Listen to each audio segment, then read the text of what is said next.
apply the same thing to what we might think of as, more modern subjects, right? Reading, writing, rhetoric, logic, those are protecting me. If everybody has to learn those things, then I am protected. My rights are protected. Algebra, arithmetic, algebra, statistics. Statistics is sort of, I think, necessary for innumeracy. We might also put a yes over here in irrationality, just because so much of modern argumentation depends on statistics. Oh, well, 94% of people, do this, or 50% of the time this happens. So clearly, you need to get that far. Calculus? Maybe. You could argue that understanding calculus is an important thing. On the other hand, as a math educator, I can also explain to you that I can teach you as much as you need to know about calculus, if you're not going to be an engineer, in about an hour. So it's not clear you need to have a course in that. Geometry I left there. So civics and history, I'll say why in a moment, why I'm putting those as a maybe, right? Maybe they help you to be less irrational, right? That the people who haven't studied history are condemned to repeat it, right? And there is a huge push now with civics. There's a lot of people talking about how, kids are growing up, they don't understand how government works, they don't understand the Constitution. We need to have this in our schools. Okay? French. Am I harmed? People can't speak French around me? Not so much. Music, art, welding, programming. These are job training. Okay? These are not part of a fundamental education. These are things you do with your education once you have it. Okay? So, there are these subjects where there's going to be some disagreement. There's always going to be some disagreement. And so for those, I am proposing, these are like 3 criteria, I'm going to call them 3 criteria, and I'm going to propose 2 tie-breaking commandments. The first one is only mandatory subjects, right? If something is not essential enough, it's not important enough that everybody needs to know it to protect my rights, it shouldn't be subsidized. It's extra. It's beyond adequate. Okay? So that would rule out calculus, right? Not everybody needs to take calculus. And so while it's a nice thing, and there are certainly lots of people who should learn it, who need to learn it, it's not important enough for everybody to learn it. So as a taxpayer, it's fair to me if I'm not paying for that. The second one is no politics. If there's enough disagreement about teaching something that people are really fighting over it, then by definition, it's political. And the last thing that should be political in a society, the last 2 things would be religion and school. Okay? For much the same reason. They're too important, they're too personal. Nobody should have that kind of control over anybody else. And so, that's the thing that would take civics out of the running. Okay, and people would say, well, everybody needs to know civics, and there would be a substantial number of people, including myself, who would say, really? Do you really want public schools teaching civics? Do you want them saying things like, well, the First Amendment says that you can say whatever you want as long as it doesn't hurt anybody's feelings? Do you really want them saying things like, well, the Second Amendment protects the right of the power of a state to have a national guard? Do you really want that happening? I don't. What I want happening is I want a bunch of kids who know how to read and how to reason and how to logically evaluate an argument and spot a fallacy, and then I can give them, here's the federal Constitution, here's the state Constitution, here's the Federalist Papers, here's the Anti-Federalist Papers. Read it, make up your own mind. Okay?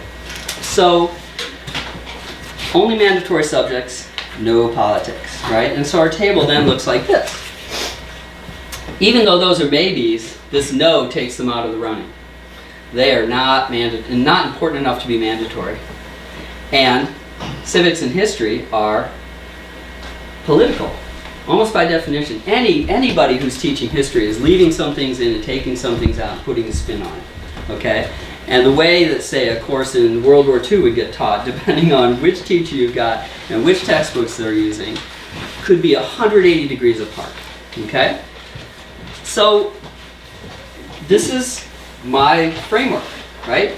3 criteria, 2 commandments for deciding not what people should learn, because people should learn whatever they want to learn, and they should learn lots of different things.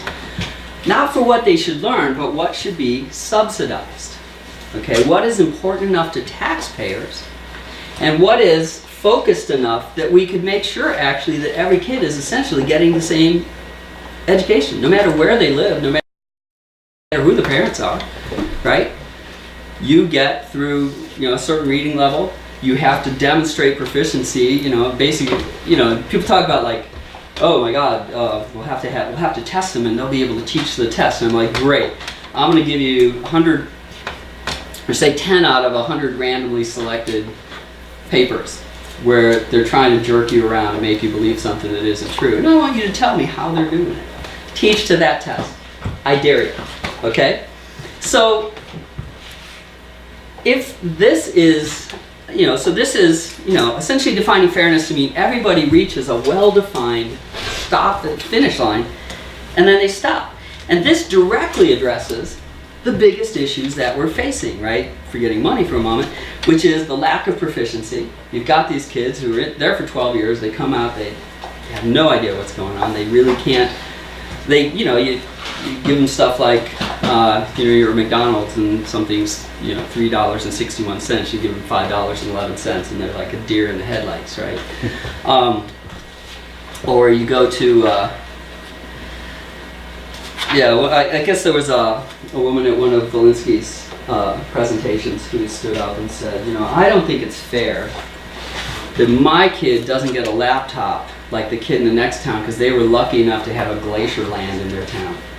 Okay, and you think about a statement like that, you don't even know where to start, right? But these are the kinds of people that we have been coming out of the system that we've had, which is park your butt there for 12 years and good luck. Okay? And we can't afford that. You can't afford to have people who exhibit that kind of reasoning power going out and electing people to run your life. It just isn't acceptable. Okay? And that, in the end, it destroys your rights. So, lack of proficiency, this directly addresses it. This idea that, this conflation of public benefit with private enrichment, it directly addresses that.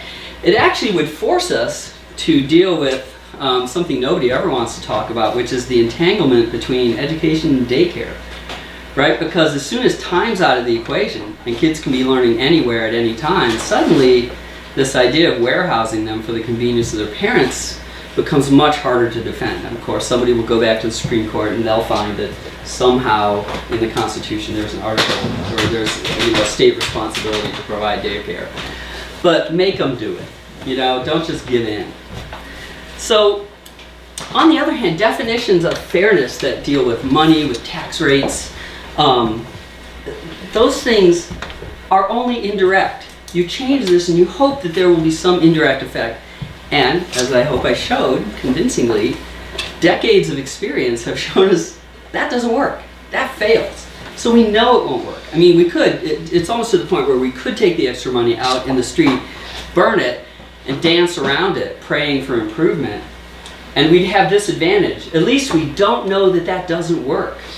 Okay? So, there's a design constraint that a lot of people hear it, and I really like it, is that a product, like a car or a tool or something, should have everything you need and nothing you don't. And that's what I'm arguing for here. What do we need and what do we not need, right? So there's Antoine Saint-Exupéry, probably mispronouncing his name, but he said that perfection is achieved not when there's nothing more to add, but when there's nothing else to take away, right? And so, right now, I think of this as sort of a representation of the modern method of deciding what should be subsidized. You just keep asking, well, would this be useful maybe? Would somebody like this? Could this help us out? I don't know. And you just keep adding stuff in, and you just keep asking, do we have enough yet? Do we have enough yet? And the problem is, when that involves wealth transfer, the answer to do we have enough yet is never yes. There's always something else you could pile on, right? And so, I look at this and I think somebody could sneak into the museum where this is displayed and they could slop some more stuff on that. And the next day, who would know? Right? What could be added to this, really, and still change its nature? Okay? On the other hand, Statue of David, what could you take away from there? Anything you took away would lessen it. Okay? And so, I just want to leave these pictures in your head and this idea that what we really ought to be doing when we're looking at adequacy is we ought to be chiseling that out of stone rather than slapping on clay. Okay? Those are two fundamentally different approaches, and they lead in fundamentally different directions. So I know what everybody's thinking. They're thinking, oh my God, but aren't we going to have a bunch of kids who don't know anything? Right? Okay, well, first of all, we have this now, right? Like I said, people can't be changed, people who, will tell you that the two-party system is somehow enshrined in the Constitution. Just there's no end to the misinformation that people have. And, as I think it was either Will Rogers or Mark Twain, or who knows, who said, it's not really the things you don't know that get you in trouble, it's the things you know for sure that just aren't true. Okay, and that's what we have now. It's not just that people don't know things, it's that people know all kinds of things that are completely false. Okay? And so instead, what I believe we would end up with is a bunch of kids who can learn anything. Especially given that the world they live in, and if you give them the skills that they need to teach themselves, then you have discharged your duty, right? And I love this quotation from William Butler Yeats. Education is not the filling of a pail, it's the lighting of a fire. You are getting them started. You are not finishing. The idea that they get through the 12 years is like, okay, your education's done, right? I tried to find this quotation, I couldn't. I thought Mark Twain said it, but at one point he was telling somebody, he wrote a letter to a young person, said, now that you're out of school, your education can begin, right? And that's, I think, the picture that we're looking for. Here's a kid who has the whole world, and people, like I said, not just the information there in books, on the internet, people who, one of the amazing things that's come out of technology is how willing people are to help each other learn stuff, right? It's just phenomenal. We live on a farm, and we're all from the suburbs. Well, she's from Brooklyn, which I guess is a suburb. It used to be hundreds of years ago. Anyway, we moved there and we're like, we don't know how to kill a chicken. We don't know how to raise a pig. We don't know how to do any of this stuff. And here's YouTube. Oh, okay. We just got sheep, and we had to, it's like, okay, how do you actually skin a sheep? It's like, I don't know. Hey, look, there's YouTube, right? You want to learn to play the ukulele. You want to actually, if I want to learn multivariate calculus, anything I want to learn. There's people out there just going, please, please, let me teach you this, okay? That's the world we live in today. And to prepare somebody to live in that world, it's not to fill their brain with, here's the facts that you'll need to know. We have no idea what facts they're going to need. We have no idea what skills they're going to need. Here's what we do know. We do know that they're actually going to be able to have to read, write, and reason in order to make use of everything that they're surrounded by. But not cursive. Right, cursive. That is the kind of discussion you want to have, right? So, we won't have that discussion as long as we're just talking about it. So, and if we're lucky and we do this right, these kids may actually be able to go back and teach their parents. And wouldn't that be awesome? So, just to recap all this, money is not the issue, okay? And as long as we keep thinking that money is the issue, we are never going to leave the lamppost. We're never going to get over into the park. We're never going to find a wall, okay? Just to beat that metaphor to death. Fairness should be about offering everyone the same education.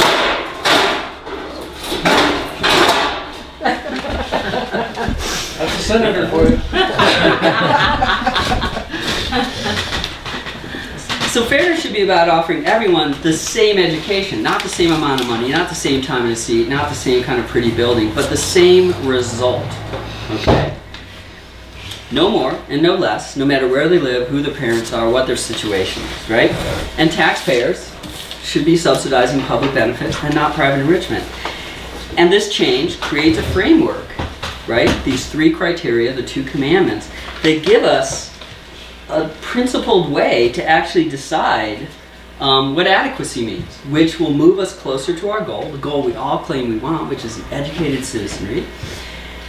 And it should actually raise achievement while lowering spending. What an idea, okay? So, what do I want you guys to do? Well,